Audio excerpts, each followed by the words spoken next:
Hey guys, what's up? It's Heather with the Moscow, and today is going to be the May garden tour. We're going to start down here at the raised bed vegetable garden again. Super loving everything that's going on down here. I have taken to just buying a bunch of annuals and throwing them in any container that I've got and just lining them up down here. So I'm really enjoying that. It is currently 8 o'clock. My last video that I shot was of us doing the front pots along the walkway, and I'm not even sure I'm going to post it. I'll probably post it, but just know that it's super grainy because I didn't check my camera settings before I did it, so sorry about that. But I want y'all to see that because we always pot those up together. But in any case, if not, you'll see them in this, so watch that if you want to see how they're put together and you don't mind greenies. So we're going to start down here. I've really been loving this area. This is an old RV pad that the previous owners had, and we don't have many full sun spots at my house. We live in East Tennessee. We garden in a zone. I believe it's 7A, but it's right there on the border of 7A and B. And so we put these in because this was a full sun spot. There's videos that I put together on how to build these, how to put drip in these. So if you want to see those, they're on my channel as well. But I've mostly put my early stuff and my spring crops and my root crops in here because we have really hard clay soil, and I feel like they have a much better opportunity in this raised bed with the fluffy soil to create tubers, create root crops. So my onions are in here. They're in the ground because I've had success with my family members have had success with onions in the ground, but we've got all of our root crops in here. So let's just go through and take a look and see what we've got. I'm gonna drink my coffee too because I need to be caffeinated, and I didn't get it this morning before I went outside. I also didn't want to fix my hair. That's why it's all braided like this, because it's a little dirty. Alrighty, so if we start at this end, the first thing that I've got here is 3 containers. These 2 right here are my favorite containers that I've done this year. It's a annual sunflower. I think the proven winner's variety is Suncredible. I couldn't find that. There was a Monrovia, so I picked that up. And then some Blue Mamani Volvulus. This one's got a white Angelonia, some Lagunas dark blue, and a red Superbena. And those, they're just so Americana to me. They go so well with my log cabin. So pretty. I think I'm going to actually do the sunflower with the dark blue next year on my front walkway pots. Really love this combo. Think it's great. Even later in the day, these blue blooms around the bottom open up so much, and just blue flowers for some reason. I'm really into that this year. So this next bed here is my potatoes. 2 varieties of potatoes. They are so close to blooming. They are doing so good. I'm super excited about those. One of my goals for this year was to have a lot of food crops stored up, and I think that that's going to help because we do eat a lot of potatoes. Down here we've got my herb planter. I still need to put some dill out. I'm actually going to put dill out in a big container so that once it bolts, I can actually use it for flower arranging as well. Not that I'm good at flower arranging, but it would be nice to have some kind of filler to go in there. And then this is Wyatt's pot here. He picked out the 2 Supertunias. That's a Supertunia bubblegum, Supertunia jazzberry, Angelonia, a pink Angelonia, and then that blue grass, which is way too big for that container, so we'll see how that works out. And then this container here is Jackson's container. He picked out these beautiful 4 zinnias, which I thought were really sweet, and I really love the color down here. Really loving having all these wonderful pots right here. So this was our bed from last month that I was super excited about. Everything in here is about done. The spinach is about to bolt. The cilantro is about to bolt. But again, I think I'm going to leave some of the cilantro there because I think it'll be great filler for flowers. And the lettuce, we have been harvesting the crap out of that, giving that to people. And our one rogue garlic plant. Over here on the trellis, I have planted on each side of the bed some cowpea seeds, and we're going to let them grow all the way up and over the trellis, let them dry on the trellis, and that'll be another food crop for us that is super easy.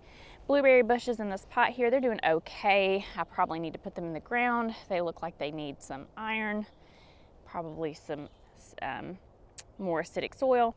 In this pot for like 3 years, I've had this random strawberry plant. It's not on drip, and it is doing fantastic. I think I got like 10 or 12 strawberries on it this year already, so I'm pretty excited about that. Over here we've got, I think this is a either zucchini or a cucumber, but that just came up all volunteer like from last year. It's doing great, so I'm gonna leave it. Here's our carrots that we thinned. They're looking really good, bounced right back, but that's what we thinned in that video, and you saw the video, they were looking pretty sad at the time, but they're looking pretty good now, so that's really exciting. Over here we've got a couple more containers. We've got a container of chives. This I planted last year, just let it do its thing, came back, and it's putting on these beautiful flowers that I'm super enjoying. I'm hoping to make some kind of like loose bouquet for my kitchen table today, and I'm gonna actually use a couple of those because they're really cute right now. Jackson got this cabbage plant from school. It's doing really, really good. I'm super excited about that. Here's a Genovese basil. I passed it up on the other side with my other 2 containers because I was so excited about it, but I bought an amazel basil as well, so we'll see how those 2 differ. Because I know that amazel basil is supposed to be really vigorous and not lose its flavor when it bolts, so we'll see how that works out. Here are our beets, and my husband was out here last night really concerned about the grasshoppers eating them, but I think it's just the weeds that the grasshoppers were eating that he was concerned about. What kind of bug is that? Oh, little moth. But they're doing really well. I do need to thin these, so probably need to work on that. This was my Mother's Day gift to myself / from my kids. Jackson, a couple years ago at school, made a pot with his handprint on it. And I love that pot, and I keep it inside because it's not sealed. So I made one with both my kids' handprints and their names and date and sealed it and put these plants in it. I also made one for my mother-in-law as well because she watches the kids when I'm at work. And it's got a pink angelonia, a couple of blew my mind evolvulus. I'm really into that plant this year apparently, and some diamond frost euphorbia. Next to that, we've got this blackberry, bush variety blackberry, and it should be producing us some blackberries pretty soon. It's got some on there, so that's really exciting. I've got this lavender plant. So I put this right here because I thought that the purple would be super pretty with the rose that's behind it over here, which is a dark reddish rose from David Austin. First I thought it was getting too much water, and then I realized I took it off drip, and I realized it wasn't getting enough. So I hand watered it the other day and it bounced about 50% back, so I need to hook it back up to drip and get it some more water. So now let's go over to the new garden bed, which is over there. So we're just gonna walk across the driveway and head over that way. So this, we've got our blue spruce, Colorado blue spruce here. It's got a lot of new growth on it, looking really good. Our our border of Supertunia jazzberry, the new Supertunia from Proven Winners, is looking really good. I do need to come in here and do some weeding, and I was wanting to get a few more perennials for this bed, so I'm still on the hunt. But here's our 3 coneflower, our forsythia, our 3 David Austin roses, our limelight hydrangea. Everything's looking good. Everything's putting on some growth, looking healthy, getting enough water, so that's really exciting. Obviously have some space to fill here. Our crabapple looking really good. It's got its leaves, it's looking great. Over here we've got a rose that Jason picked out, peace rose I think. Over here we've put in a few more things, and I really need to come over here and put these on drip. But I just put in this catmint so that we have this kind of thing at the edge here. Obviously need to re-edge my bed, but also my spacing leaves something to be desired. I was able to find 3 of the, what is that called? Painting the Town Fuchsia dianthus, and I want to do this all the way up, a nice big drift of that, because when it's not in bloom, it has a really pretty blue foliage, and I think that would be really great. And of course we've got our banana cream daisies here, so I'm really loving that. So now we're just gonna walk up here toward the garage. I'm gonna show you a planter that I did a couple weeks ago. I did film it. I don't know if I'm gonna post it. There's a theme with that, isn't there? because the filming it didn't go the way I wanted to. So let's just swing around here and take a look at it. So here next to the garage, we've got our hosta bed, which I do need to at this point just come in and weed this sucker and undercut the dahlia. Come on. Daffodil foliage. But I bought one of these Pamela Crawford planters. Really love these things for my trio of pots right here. I thought I needed a nice piece of height and I'm really enjoying that. In it, I put a combination of sweet potato vine, this pink and bright green Coleus, this pink Coleus, and some impatiens. I am done with impatiens. I will not be buying any more impatiens. They die for me every time. So let's take a closer look. I did do it in like a trio. So here in the bottom, this one's looking great. This one doesn't have any impatiens in it. This is looking great here. These impatiens are already dead. Like too much water, not enough water, who knows? And then up here, we've got this beautiful top and it will fill in and start to drape down. And I know that I'm gonna have to trim on this quite a bit because these sweet potato vines are gonna get huge. But look how great it's gonna look when you, it'll just be this giant ball of color in the shade. This is a shade area and so it's hard to find plants for it. This is my stash of plants to go in the pots next to my garage door. But super excited about that. So I'm really loving this so far. I really wanted to do a like an icy blue type deal, but so far it's looking really good. I especially love this Coleus here. I think it just looks super magical. Love the color profile. So maybe these will make it. I am not buying impatiens again. I'm writing them off for good. I don't enjoy them. They never work out for me. So let's go up the stairs and look at that bed up there. So up here, you go up these stairs and you turn to the right and you can get to my front porch. I put in this side of the bed a bunch of dahlias in an attempt to A, fill the space, but B, get some more cut flowers. And I've got this one coming up right here and this one. There's 17 in total. There's one coming up right there, so that's really exciting. This plant here is a gigantic lily. I do not enjoy this, having it here. I don't think it belongs, but it does so good.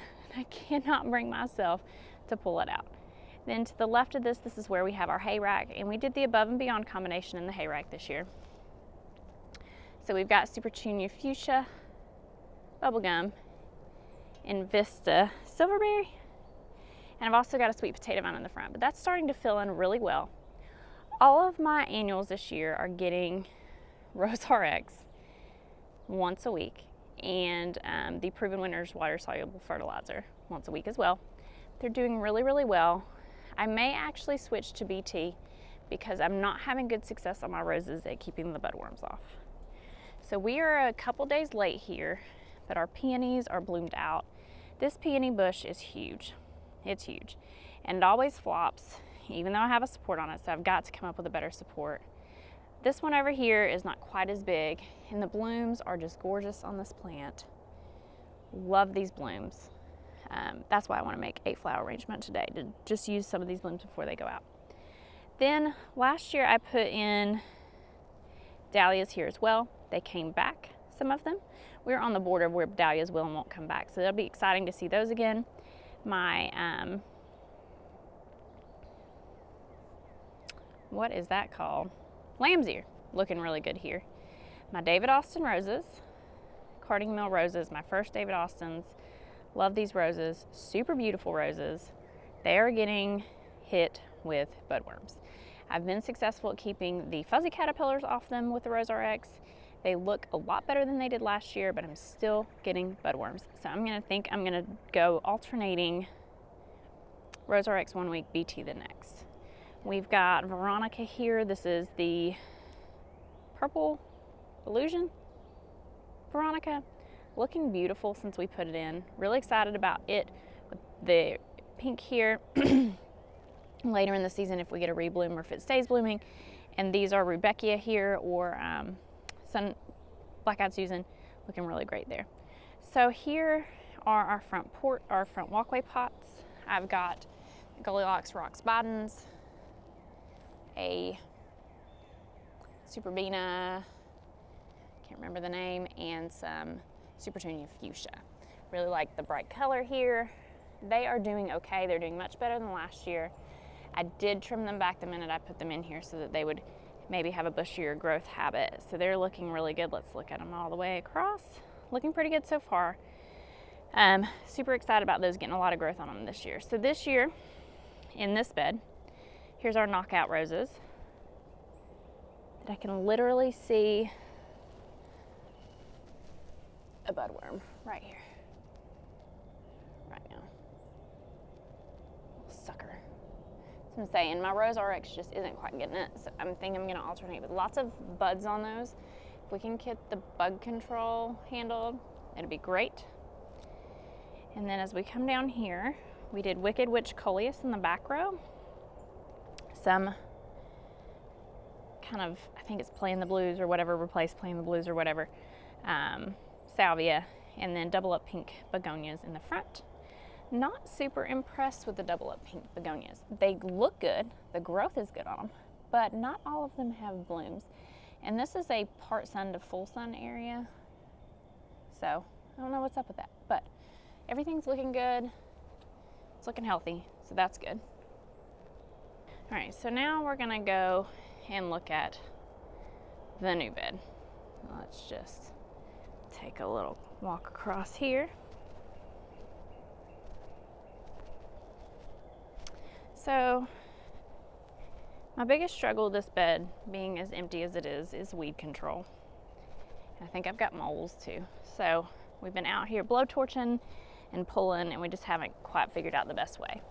But here's our camellia, looking really good. It's got some fresh growth on it. Super excited about that. That is a dream plant, so I'm happy to have her. So then we've got our Sun King here, or our Aurelia, looking good in the shade here. Still need to plant these 3 hydrangea in the back, but that other one looking so great. Let's go look at its blooms before we do that. Japanese maple. Oh, I'm really worried about her. The top half seems like it did not come back, and I know that there's a disease that does that, and I'm hoping we don't have that going on. So y'all cross your fingers from a Japanese maple here. But look at this hydrangea. So this is what we're looking for. We're looking for an entire hedge of this beautiful color. Now the reason this one's bloomed out before everything else is we just bought this one, so I'm sure it was grown on in a greenhouse. But look at those beautiful blue blooms. So pretty. And if we pan around, we've got a menagerie of hostas looking so good in this bed. And we're just gonna continue to fill it up with, I think, just a random assortment of hostas. I really like the way this looks, so that'll be fun. I do think I'm going to move the 3 heuchera here. I don't think that this is the right spot for them. I think some more hostas would be better. And I think if we did our heuchera maybe in like a drift somewhere towards the front, that would be better, or even lining our little makeshift walkway. So there's not a whole lot in this bed yet, but it is looking good other than having to keep all over the weeds. There's some more hydrangeas over here. They're looking pretty good. They're all leafing out. That one's getting some blooms on it, so that's super exciting. And then there's this random pot that I love. So I made this little makeshift trellis obelisk out of sticks and twine. And I had some ivy from last year. Obviously not all of it made it because it probably needs some grooming. And then we stuck some pansies in it for spring, just some that we had left over. And it's just loving life. It's on drip right here. It gets watered every 3 days. And it just looks really cute. So that is it for all of our garden beds. I do want to show you guys an update on the vegetable garden, but I'm going to do that in a separate video, I think. So that should be fun. Thank you guys so much for watching. Everything is really exciting this time of year. Really having fun out in the garden. Thank you guys so much for watching. We'll see you in the next one. Bye.